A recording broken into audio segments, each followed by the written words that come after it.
Fala galerinha, tudo bem? Que massa, vamos embora para um assunto importante, um assunto que será dividido em duas aulas, ainda que não duas aulas muito longas, tá? A primeira um pouquinho maiorzinha, a segunda uma aula menor, que aí eu vou tentar fazer o texto que outro dia eu tentei fazer com vocês e não deu tempo. Aliás, poder fazer um pouquinho de texto aqui com vocês e praticar um pouquinho é muito legal.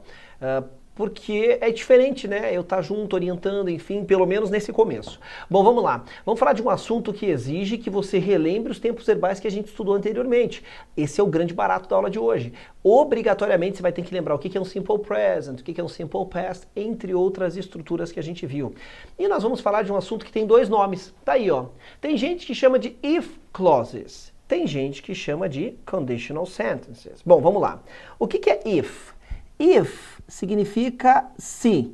A gente fala se, mas se escreve se, né? Se eu fosse você, sabe essa coisa assim? Se chover, pois é. Então o que são clauses? São orações, orações com a partícula se.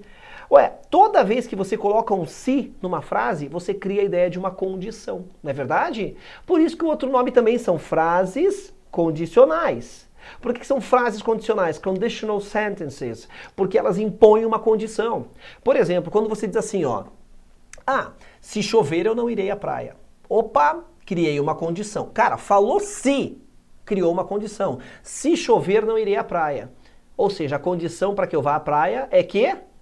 A condição para que eu vá é que não chova. Coloquei uma condição. Menina faz muito isso quando ela é mais nova. É muito irritante, né? Quando é mais nova, que ela começa aquelas coisas de festinha de aniversário ou de ir a sair junto com as amiguinhas, ela fala, não, se fulana for na tua festa eu não vou. Como assim, cara? A festa é da guria, ela convida quem ela quiser. Não, mas se ela for eu não vou, então não vai. Tem umas coisas que nos irritam. Então o que acontece? Mas você colocou uma condição, não é verdade? Então todas as frases condicionais impõem uma condição. Sim, eu sei. O se não é a única palavra que indica uma condição. Você pode dizer, não, eu irei à praia, contanto que não chova, certo? Então há outras palavras, ou a menos que... enfim, supondo-se que, enfim, há outras palavras que indicam uma condição, mas disparado o if, o se, é a mais comum, então a gente começa essa aula falando dele. Olha só, ó, if clauses também são chamadas de frases condicionais, como estava ali antes, conditional sentences. São frases que apresentam uma condição, e toda condição implica num se. Agora, pensa comigo aqui, não perde o foco, if é se. E if também é igual a esse weather, que se escreve assim, tá? Com T aqui, ó, weather.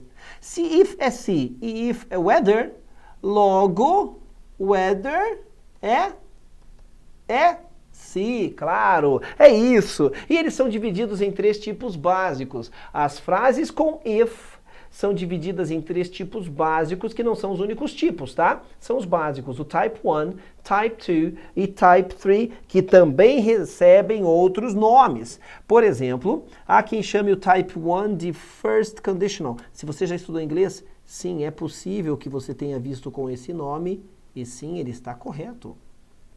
Então o Type 2, que é o tipo 2, tá tipo 1, tipo 2, tipo 3. Engraçado esse nome, né? Porque é tipo mesmo, tá? Aqui o Type 2 é chamado de Second Conditional e o Type 3 é chamado de terceiro condicional, Third Conditional. Então eles também levam esses nomes de primeiro, segundo e terceiro condicional. Legal? Bom, vamos ver esses três e depois vamos ver outros também. Olha só. Vamos lá, nessa matéria aqui, nesse assunto, nós precisamos falar de significado e estrutura tudo junto, porque a estrutura é que vai definir o que a frase quer dizer. Quando a gente fala de frases condicionais, não só a gente está colocando uma condição, que é uma coisa muito óbvia, né? Tipo assim, certa vez, eu tinha uma caminhonete, ela era uma caminhonete um pouco antiga e meu irmão era apaixonado por aquela caminhonete. Ele queria ter uma caminhonete, então ele falou, ó, o dia que você vender, você vai vender pra mim, tá bom? Eu falei, não, beleza. E ele me importunou tanto, e uma época que eu passei um aperto financeiro, eu falei, bom, a melhor maneira de a gente economizar é ficar sem carro. É uma das boas maneiras. E é verdade mesmo, carro consome muito dinheiro. Eu vendi pra ele a caminhonete, mas eu não queria que correr o risco dele vender pra outra pessoa essa caminhonete. Então a gente fez uma cláusula no contrato, que era uma cláusula condicional. Ó, conditional. Eu impus uma condição para vender o carro para ele. E isso é legal, é legalizado. Você põe no contrato uma cláusula condicional. Qual era a cláusula condicional? É que eu só venderia o carro para ele se, ó, coloquei um se quando ele não quisesse mais, ele me vendesse de volta. Eu tinha que ser a primeira pessoa para quem ele iria oferecer. Ele só poderia vender para outra pessoa depois de me oferecer e receber a minha negativa, ou seja, que eu não queria formalmente. Então, uma cláusula condicional. Mas além de indicar tudo isso, condições, as frases condicionais também indicam chances de algo acontecer. É assim que vai ser cobrado de você na prova do Enem. Chances de algo acontecer. Então veja só, aqui a gente vai tratar de meaning, de significado, meaning, e form. Opa, form é estrutura. Como a estrutura muda o significado do que você está lendo. Vamos ver? Olha que barato. Ó, primeira frase. As frases condicionais do tipo 1. Type 1. As frases condicionais do tipo 1 são aquelas que indicam grande chance de algo acontecer.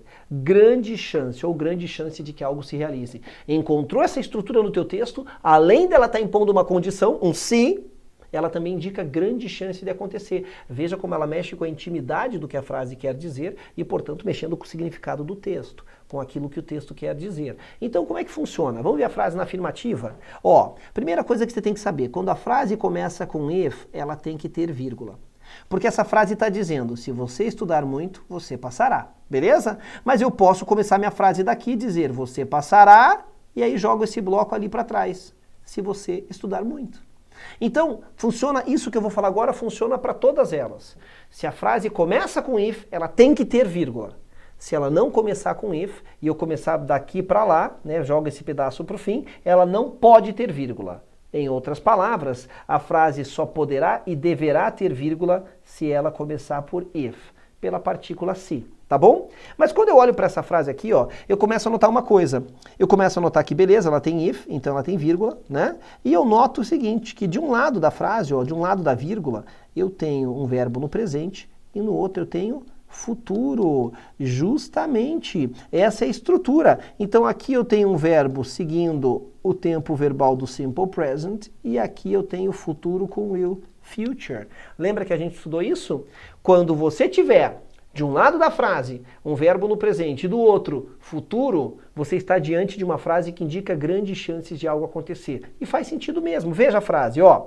Se você estudar muito, você passará. Ou seja, se você estudar muito, as chances são muito grandes que você vai passar. É isso. Então a minha frase aqui está toda na afirmativa, porque eu tenho aqui o verbo na afirmativa e aqui eu tenho o will na afirmativa. Já dá para a gente começar a montar o nosso macete. Ah, você achou que eu não ia ter um macete preparado para você? Quando eu tiver uma frase com if, do tipo 1, tá? E do lado do if tiver um verbo no presente, e lá do outro lado eu tiver futuro, que pode ser futuro com will ou com going to, não importa. Eu estou falando de grandes chances de algo acontecer. Eu vou deixar essa setinha para frente aqui, ó. Grandes chances de algo acontecer. Tá bom? Beleza? Legalzaço? Vamos pintar ela aqui, ó. Muito massa, tá? Beleza, é assim mesmo, vamos passando. Agora vamos lá. Então, ficou fácil? Ficou fácil. Aqui a gente está falando de futuro com will. Vamos deixar ele aqui anotadinho, mas não precisa ser necessariamente só o will. Tá ótimo. E se for na negativa? Mesma coisa. A gente já sabe que no presente a negativa é o don't ou doesn't. Continua sendo o simple present. E o negativo de will é won't. Continua sendo o futuro. Ou seja, continua sendo aquelas estruturas que eu lhe falei, que quando usadas vão dar a ideia de grande quantidade de algo acontecer. Só que agora a frase diz assim, ó, if you don't study hard, you won't pass. Se você não estudar muito, você não passará. Faz sentido. Se você não estudar muito, as chances são muito grandes de que você não passe. E essas duas frases pode dar uma ideia de que vai ser sempre assim. Se a minha frase começa na negativa, ela termina na negativa, ou se ela está aqui no começo na afirmativa, ela tem que terminar na afirmativa. Na verdade, não. Na verdade, dá para misturar. Dá para misturar e eu trouxe aqui umas frases para você que misturam afirmativa e negativa. Vamos fazer assim, ó. Vamos começar agora com o começo da frase na negativa e depois a afirmativa. Percebe que aqui é negativa e aqui é afirmativa? Percebe? Olha o que diz a frase. São os mesmos tempos verbais. If you don't study, isso aqui é simple present. Se você não estudar, you will fail. Isso aqui é futuro. continua dentro do nosso macete, que quando eu tenho presente de um lado e futuro do outro, indica grandes chances de algo acontecer. Legal? Tranquilo? Olha lá, ó. Se você não estudar, você falhará. O verbo fail é falhar, também usado no sentido de reprovar na escola, tomar pau, bombar, rodar. Cada lugar do Brasil fala de um jeito isso, né? Reprovar, enfim, tá? Ou eu posso fazer o contrário. Olha só, eu posso ter afirmativa aqui no começo e negativa lá no final. Claro que dá para misturar. Tudo depende do que você quer dizer. A gente está num ponto agora no final do nosso curso que você começa a brincar com a língua e que tudo depende do que você quer dizer. If you study, you won't fail. Se você estudar, você não falhará. Olha que legal, faz sentido? De novo eu tenho o quê? Verbo sozinho aqui no presente, simple present. Aqui eu tenho o negativo de will, won't, futuro na negativa. Continua sendo sempre assim. Lembrando que começou com if, tem que ter a vírgula, mas a frase pode ser invertida sem prejuízo da mensagem, como a gente faz no português. Agora vamos lá, faz um raciocínio aqui comigo, Eu tô achando isso aqui tão feio, deixa eu melhorar essa escrita aqui, porque esse macete vai ter que estar lindo para você. Então vamos lá, a gente acabou de constatar que no caso 1, se do lado do if eu tiver presente, do outro lado eu terei will para indicar futuro ou qualquer outro tipo de futuro. E que essa estrutura aqui indica grande chance de algo acontecer. Agora faça um raciocínio comigo que é o seguinte. Imagine que eu falo para você assim, ó, eu quero falar, a gente já fez esse raciocínio antes, hein? Eu quero conversar com você sobre uma época remota da humanidade, uma época remota, um tempo remoto. Eu quero falar com você sobre o presente, passado ou futuro. Ei, vamos conversar sobre os tempos remotos da humanidade? Lógico que é passado. Passado. Legal? E vamos dizer que eu diga assim pra você, o quê? Tu fica perdendo tempo apostando na Mega Sena em vez de construir teu futuro? Apostando na loteria, na, sei lá, o nome, Mega Sena, Loto Fácil, Lotomania, sei lá, mania não sei do que. E eu falo assim pra você, meu, vai conquistar o teu futuro, sozinho, sem ficar dependendo da sorte. Então o que acontece? Até porque o meu conceito de sorte é diferente, tá? Pra mim, sorte é você ter uma competência para aproveitar uma oportunidade. Né? De repente eu viro para você e falo assim, cara, corre lá. Né? A empresa está contratando, tem uma empresa petrolífera no Brasil, contratando pilotos de helicóptero por salário inicial de R$22 mil por mês. Corre lá, cara, que sorte que eles estão contratando. Você fala assim para mim, eu não piloto helicóptero, né? Então não é sorte, concorda? Então concorda que é sorte para quem já tem essa competência? A sorte não é fruto do acaso. A sorte é você estar preparado para a oportunidade. É você ter uma competência. Ah, eu sei pilotar helicóptero. Beleza. Para mim vai ser sorte que estão precisando de gente. Sorte é isso. É ter uma competência para aproveitar uma oportunidade. Ah, mas e prova do Enem é sorte, né? De cair o que eu sei. Bom, então quanto mais você estuda, mais chance de cair o que você sabe. Você vai ter a competência para aproveitar a oportunidade. Sorte não é fruto do acaso, não. Então vamos lá. Suponha que eu digo para você assim, ó, para de apostar nessas loterias, né? Porque você tem uma chance muito remota de ganhar. Chance remota é mais ou menos chance? Opa! É menos chance. Então faz sentido pensar que se a palavra remoto, remota tem a ver com passado e a palavra remoto, remota tem a ver com menos chance, toda vez que eu quero diminuir as chances de algo acontecer, na estrutura da frase, basta eu jogar ela para o passado. É isso que eu vou fazer agora. Agora eu vou fazer o quê? Eu vou pegar aqui no caso o número 2, que a gente está indo para o número 2, e vou simplesmente onde tem presente eu vou jogar passado. Ó. Então, do lado do if, vai ter uma frase no passado, um tempo verbal do passado, e o passado de will é um tal de would, que a gente já estudou lá nos verbos modais, que faz o verbo terminar em ia depois dele. Então, veja, só joguei um pouco mais para o passado, diminuir as chances de acontecer. Olha o caso número 2. As frases condicionais do tipo 2 indicam pouca chance de algo acontecer. Meu Deus, mas está aqui, ó. Poucas chances, eu jogo a estrutura para o passado. Está aqui, ó. Beleza? E que algo, ou que algo é possível que se realize. Então veja, de um lado da frase agora, eu tenho simple past. Ó, isso aqui é verbo no passado. E do outro eu tenho would.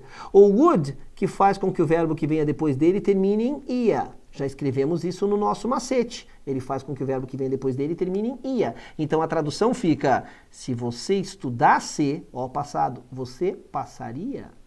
Ahá, é isso mesmo. Começou com if, tem que ter a vírgula, porque não precisa necessariamente começar com if, dá para começar daqui para lá e dizer, você passaria se você estudasse, mas daí não vai ter a vírgula, certo? Gente, essa é exatamente a estrutura que você fala para ganhar da loteria. Você fala assim, ó, se eu, tá cogitando a hipótese, se eu ganhasse, ó, joguei o verbo no passado, ganhasse na loteria, eu viajaria o mundo, terminou em ia. Você está usando exatamente essa estrutura aqui, exatamente.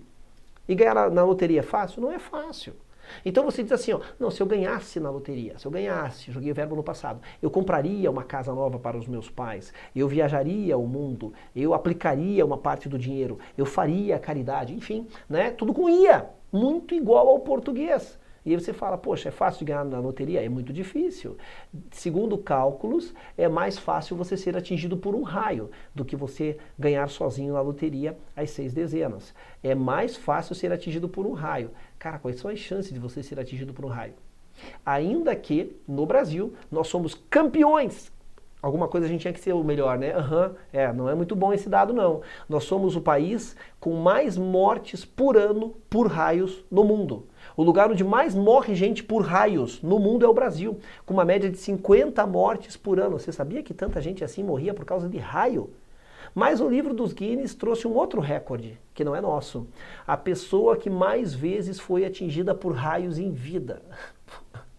Tem um louco que foi atingido uma vez, não morreu. Foi atingido a segunda vez, não morreu. Foi atingido a terceira vez, ele foi atingido 7 vezes em vida por raios. Cara, não é azar isso. Isso é mais do que azar.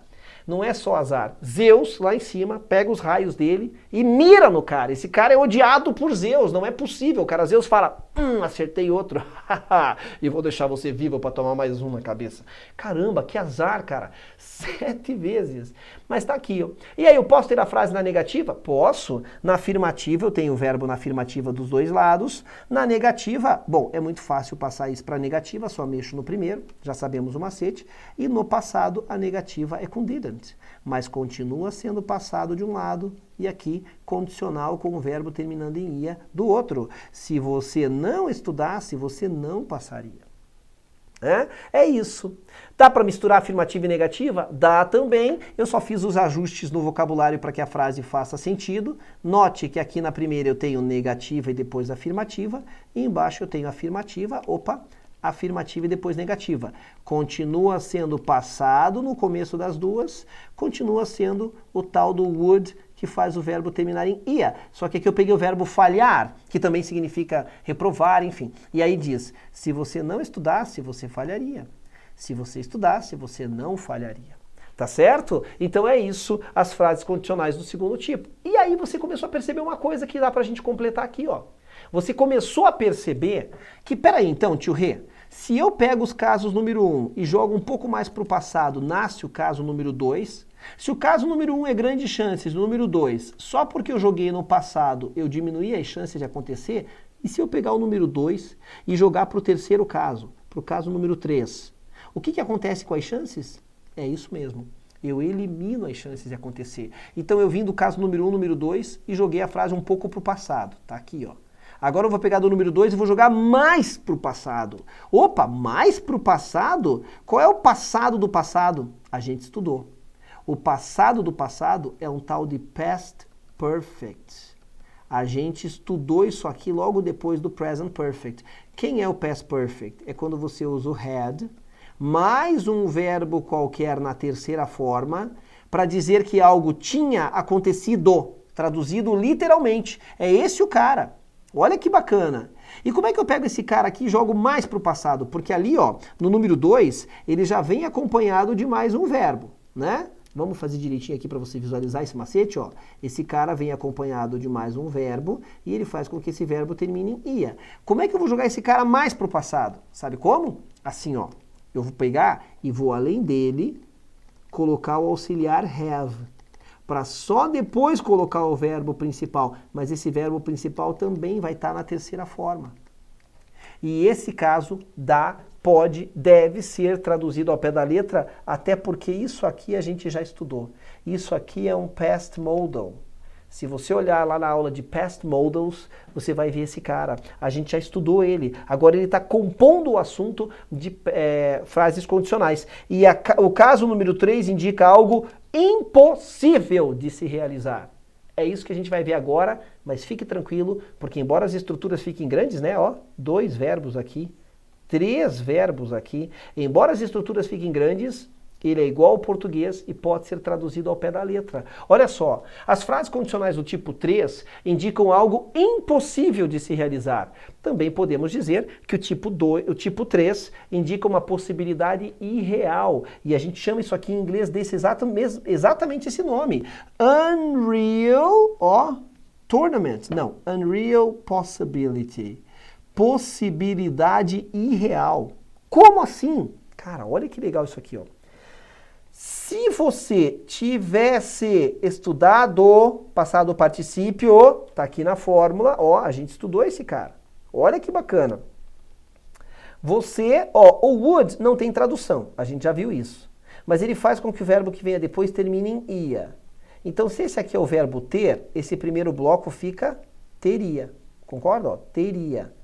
E depois o passado particípio, verbo na terceira forma, passado. Vamos traduzir tudo de novo agora? Só para você ver como é tudo dentro do que a gente já estudou. Lembra que esse cara aqui vai terminar em ia por causa do would. Então fica assim, ó. Se você tivesse estudado, você teria passado. E essa frase você nunca vai ouvir de mim, porque esse terceiro caso é o único que tem um macete poderoso para você. Olha só, somente no terceiro caso, por isso que está na mesma cor, se a frase for afirmativa, a ideia dela é negativa. Se a frase for negativa, a ideia dela é afirmativa. Igualzinho acontecia nos past modals. Igualzinho, não é a primeira vez que você vê esse macete. Mas claro que é igual, pois tem aqui um past modal dentro da frase. Olha só como é igual ao português. Você fala assim, ó. Eu fui a uma festa, tio Rê, mas eu bebi demais e dei vexame. Você falou pra mim que você foi a uma festa, já foi. Você tá no dia seguinte me contando, a festa já acabou, tudo já aconteceu, impossível de ser alterado, concorda? Você foi à festa e você bebeu demais. Aí você fala, nossa, tio Rê, eu bebi demais e eu dei vexame. Dei vexame. Vamos pegar um outro exemplo. Eu bebi demais e eu passei mal. Tá bom. Aí você olha pra mim e fala assim, putz, eu bebi demais e passei mal, cara, o que eu faço? Aí eu olho pra você e falo a coisa mais inútil que você podia ouvir. Nem conselho serve. Eu digo assim, pô, por que você fez isso? Se você, se você não tivesse bebido, você não teria passado mal. Minha frase está toda na negativa. Se você não tivesse bebido, você não teria passado mal. Daí você vai olhar para mim e falar assim, tio Rê, essa coisa mais idiota que você podia falar. A festa já acabou, eu te falei que eu bebi e eu passei mal. Falar para mim que se eu não tivesse bebido, eu não teria passado mal, não muda nada. Justamente, você bebeu e passou mal. Eu criei uma hipótese irreal fora da realidade, porque você bebeu e passou mal. Eu fui lá e imaginei o contrário, mas é imaginação, porque a festa já acabou, você já bebeu e já passou mal. E aí eu falo, se você não tivesse bebido, tá, mas você bebeu, você não teria passado mal, mas você passou mal. Eu falei algo irreal, eu falei algo oposto da irrealidade. Unreal possibility. Eu cogitei uma possibilidade irreal e impossível de ser mudada, justamente porque tudo já passou. Concorda comigo? Então é o mesmo caso aqui, ó. Se você tivesse estudado, a minha frase está na afirmativa. Como é que eu sei? Porque o had é afirmativo. Você teria passado. Afirmativo, afirmativo. Mas quando eu digo, se você tivesse estudado, significa que você não estudou. Você teria passado, então você não passou. Por isso que eu te falei que eu nunca vou falar essa frase para você. Então aqui, no terceiro caso somente, o macete que vale é, se a frase é afirmativa, a estrutura é negativa, se a frase tem, a ideia é negativa, se a estrutura é negativa, a ideia, a mensagem é afirmativa. Ou seja, a ideia da frase, a mensagem dela é sempre contrária da estrutura. A frase que eu vou te dizer ao final desse ano vai ser essa aqui, ó, a negativa. Ok, tio Rê, você vai me dizer uma frase negativa? Lógico que vou, essa aqui, ó. If you hadn't studied, you wouldn't have passed. Bom, de novo eu tenho aqui os tempos verbais que eu já marquei no nosso macete, tá bom? Por isso que eu não estou escrevendo ali. São exatamente esse terceiro caso aqui, tá? Agora veja, olha essa frase. Bom, começou com if, tem que ter a vírgula. Beleza, porque ela poderia começar daqui para lá, tá? A frase está dizendo, se você não tivesse estudado, você não teria passado. Vou lá, você usou a nota do Enem, entrou na universidade que você queria, passou, né? Porque de certa forma passou, e aí você fala, nossa, consegui. Eu falo, orra, foi bom estudar, hein? Eu falo, foi bom estudar, hein? Se você não tivesse estudado, mas você estudou, você não teria passado, mas você passou. É por isso que eu vou te falar essa frase aqui. É isso. E aí dá para misturar, sim. Dá para misturar afirmativa com negativa. Tudo depende do que se quer dizer. O raciocínio é exatamente o mesmo que a gente vem vendo aqui. Negativa, afirmativa, afirmativa, negativa, contanto que a frase faça sentido. Aí, gente boa, é você usar tudo que a gente já estudou para ir brincando com o idioma. Do mesma forma que eu tenho past perfect deste lado, né? Aqui também eu tenho past perfect, que é dizer que algo tinha acontecido, e do outro lado, essa estrutura do past modal do would have, mais um verbo na terceira forma. A frase aqui em cima está dizendo, vamos lá? Se você não tivesse estudado, você teria falhado. Essa é uma frase boa para te dizer, né? Se você não tivesse estudado, e aí o macete vale aqui, tá? Aí você vai falar assim, não, mas tio Rei, peraí, e agora que eu tenho negativa aqui e afirmativa aqui? Este macetinho continua valendo, só que daí ele vai valer para os pedaços da frase. Se este pedaço está na negativa, a ideia é afirmativa. Se este pedaço está na afirmativa, a ideia é negativa. Ele vale também é o contrário, só que dos pedaços. Veja, olha a tradução da frase como faz sentido. Se você não tivesse estudado, significa que você estudou. Você teria falhado, significa que você não falhou. Ou a frase de baixo, no mesmo raciocínio, se você tivesse estudado, você não teria falhado. Essa frase tem uma mensagem terrível, né? Se você tivesse estudado, quer dizer que a pessoa não estudou. Então cuidado com isso, tá certo? E aí, queridos, vamos ver o que a gente tem mais? Bom, a gente vai ter algumas situações aqui que eu vou deixar para a próxima aula. Na nossa próxima aula a gente vai falar das outras situações. Nessa primeira aula vimos os 3 tipos básicos de frases condicionais que mais caem, tá? Depois a gente vai ver se dá para misturar eles ou não. Vou guardar as nossas anotações aqui. Para mim aqui é 2 minutinhos, eu já começo a gravar a segunda parte, para você é o tempo de tomar uma água e fazer um banheiro lá rapidão e voltar para não perder o raciocínio. Tá certo? Até daqui a pouquinho. Bye, I see you.